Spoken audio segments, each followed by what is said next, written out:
this process of getting a wagon, this is probably something that a lot of people ask you about all the time. So it might be just easier, put it on the record. Like, what is the process for getting one of these wagons through insurance? Kind of like from beginning to end, what are the steps that people need to take and like recommendations that you might give?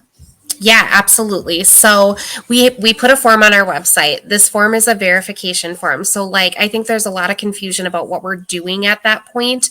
And we certainly aren't as quick. We don't have like that mass software that some of these DME have where they can like plug in your information. They're like, you're covered, you're not. We literally call every submission that we get. So I mean, when we're getting 300 of these, every insurance company is getting a phone call. So, first thing is be a little bit patient with us.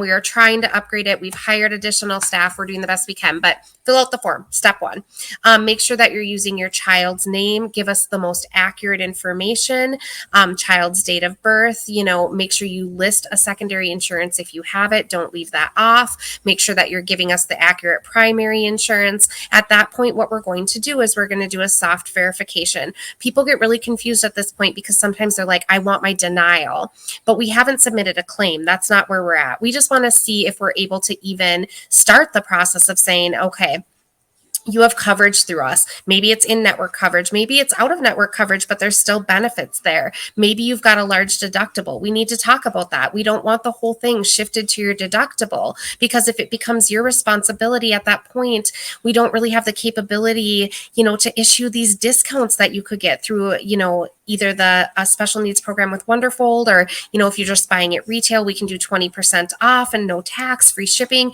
We don't want to see you paying more out of pocket for any reason. Our goal is to get it to you at the least amount of cost possible. So that's kind of step one, is like looking at the whole big picture. Like, is there coverage? That's kind of the bottom line. The next step after that is, if there is coverage at that point, what is it going to take? A lot of times at that point, it's just the prescription. A lot of people ask about that. One thing that's really important to know is we are going at this from the angle of a pediatric ambulatory device. You don't mention stroller wagon on there because what happens then is the HIPPIC code goes to like E1399, which is miscellaneous DME. That's going to get kicked out. It's not going to get covered. We have to use it has E1236, which is a folding pediatric ambulatory device. It fits the regulations. We have immensely looked into this at this point. And so that's what needs to be on there. The diagnosis code is given by the physician. A lot of people will say, well, what diagnosis code do I need? We're not doctors. That's whatever your child has that makes this a medical necessity. So I think that's another thing that people need to understand is like, what is the necessity here and how is this working for you? If you have one medically fragile child and you only need it for one, it's important not to mention that you're going to use it for the other child as well, because this is a device meant for one child. That's what they're covering it for. So just some of those hiccups that can sometimes like cause a roadblock during the way. And so then once we get the proper prescription, at that point, we can issue the wagon if there's coverage. The next step would be a company that requires prior authorization.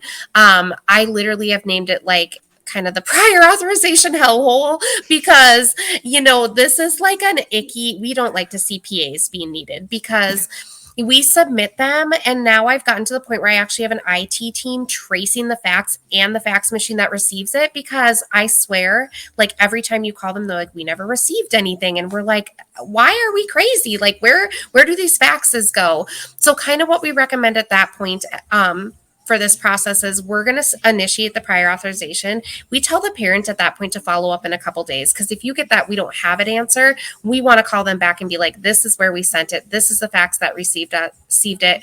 If you don't have it, give us a different number, give us a direct number, because that process can take 15 days on the short side to sometimes 45 days to get the prior authorization.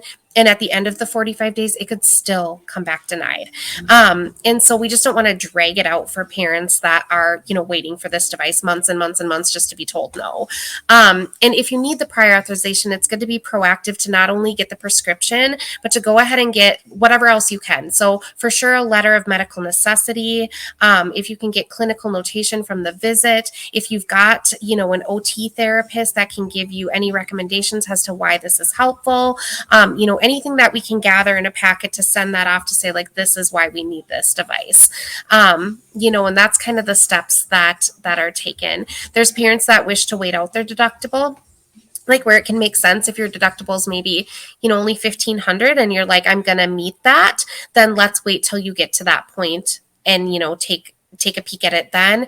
If your deductible's, $11,000 and you don't meet it, that's tough.